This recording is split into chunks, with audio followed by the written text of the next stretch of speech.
د قرآن کریم د ترجمې 120 درس د النساء سورت او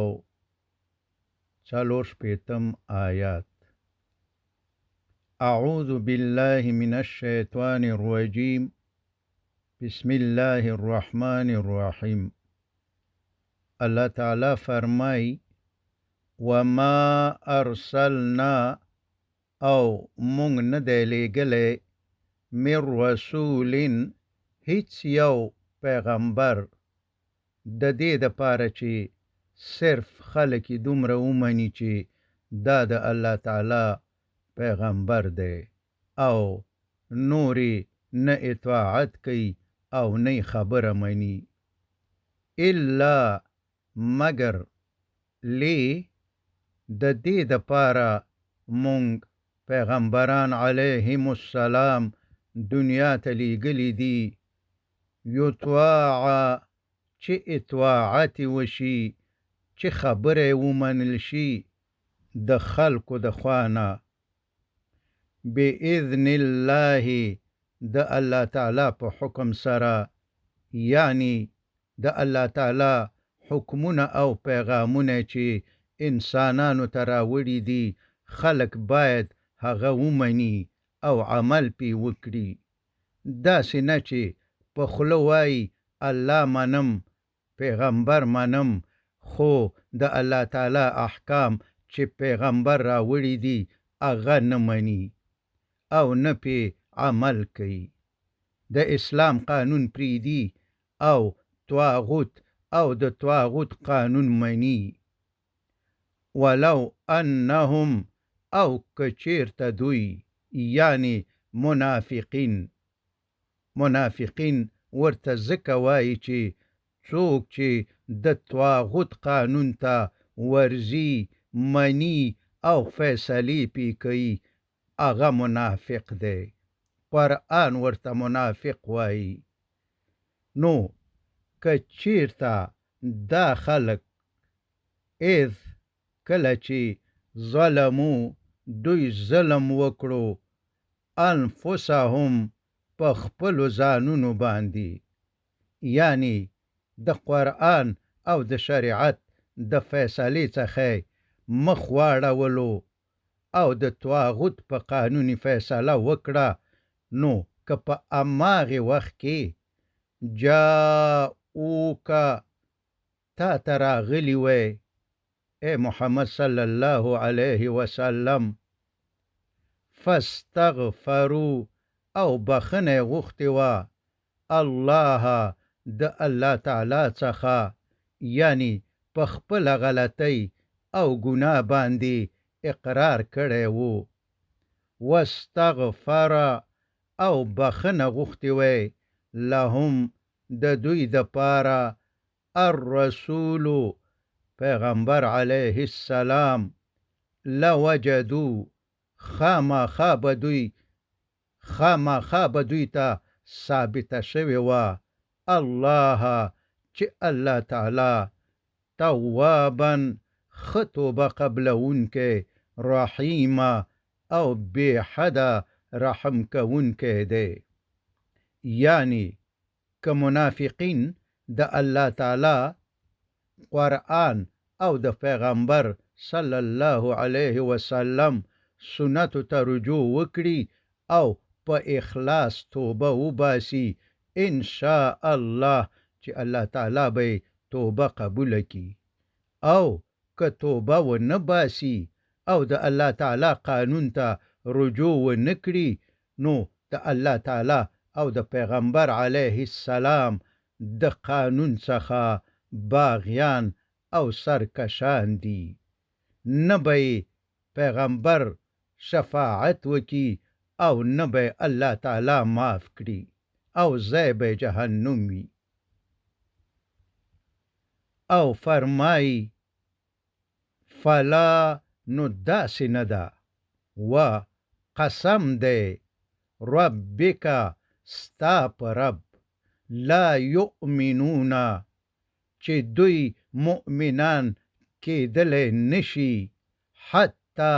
د هغې پورې یحکموکا چې حاکم کړي تا، یعنی تر څو چې شرعي قانون یعنی د قرآن او د سنتو فیصلې نافذ نه کړي او وی نه مني فیما په هغې معاملو کې په کومو کې چې شجره اختلاف راغلی وي بینهم د دوی په منځ کې،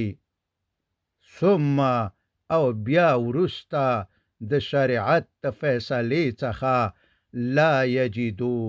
پیدا نکړي، احساس نکړي فی انفسهم په خپلو زړونو کې حرجن څه تنګوالی او خوابدي، مما د هغې فیصلې په باره کې قضیته چې تا فیصله کړې ده، یعنی شریعت فیصله کړې ده، ویسلمو او تسلیم کړي او ومني ستا فیصله تسلیما په خوشحالۍ سره، یعنی که د شریعت فیصله ظاهرا د دوی په تاوان هم وي خو باید زړه تنګي او خوابدي نشي، ځکه چې نه دوی او نه نور انسانان د الله تعالی او د رسول علیه السلام څخه ښه پوهیږي او نه څوک د الله تعالی د قانون څخه ښه قانون د دنیا د پاره جوړولی شي، او که داسې ونه کړي یعنی د الله تعالی قانون نافذ نکي او فیصلې د انسانانو په لاس په جوړ شوي قانون باندې کوي،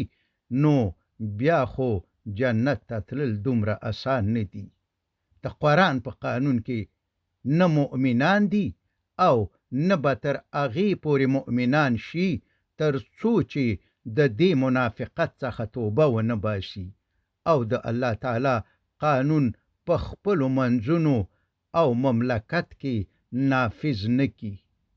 او د حشر په میدان کې به الله تعالی پوښتنه کوي خصوصا د هغه چا څخه چې د قانون د نافذولو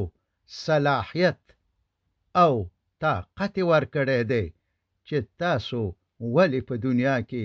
زما قانون نه و نافذ کړی. فکر وکئ څه جواب به ورته خلک ورکوي. او فرمای ولو انا او بېشکه که مونږ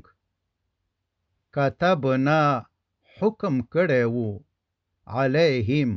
په دوی باندې ان اقتلوا چې ووجنئ انفسکم ځانونه خپل او اخرجوا یا ووځئ من دیارکم د خپلو کورونو څخه ما فعلوه نو نه به وکړی دوی دا کار الا مگر کړی به وو قلیل لږو کسانو منهم د دوی څخه، یعنی دوی ته خو دومره سخت حکم نه دی شوی چې دوی یې د منلو څخه عاجز دي، چې یا ځان وژنه ده او یا د کورونو څخه وتل دي لکه څنګه چې د بني اسرائیلو سره شوي وو، بلکې د الله تعالی او رسول الله صلی الله علیه وسلم اطاعت خو آسان کار دی. آیا روژه نیول، د چا سره نیکی کول، د خلکو سره ښه اخلاق او لمونځ کول، آیا دا سخت کارونه دي؟ دا احکام دي چې الله تعالی په کولو حکم کوي. په دې کې کم یو کار سخت دی؟ یو هم نه، بلکې سخت خو هغه کارونه دي چې انسانان په خپله خوښه د الله د قانون او حکمونو خلاف کوي، یعنی د الله تعالی قانون د نه کولو حکم کوي، مثلا غلا، قتل او جرمونه. غلا، قتل او جرمونه کول آیا دا آسان کارونه دي؟ نه، ټول سخت کارونه دي. خو انسانانی د نفس او شیطان د خوشالولو د پاره کوي. ولو انهم او بشک کدوی، الله فرمای ولو انهم او پرته د شکا کچیرته دوی یعنی دی منافقانو فعلو عمل کړی وو ما په آغو احکامو په آغ قانون یوعظون به چې نصیحت کیږي دوی ته په اغې سره لکانا خیرا خامخابه دا د قرآن د احکامو منل ډیر بهترو لهم دوی ته و اشد او ډیر سخت به وو تثبیتا په کلکولو د ایمان کې د دوی. وصلى الله تعالى على خير خلقه محمد وآله وأصحابه أجمعين.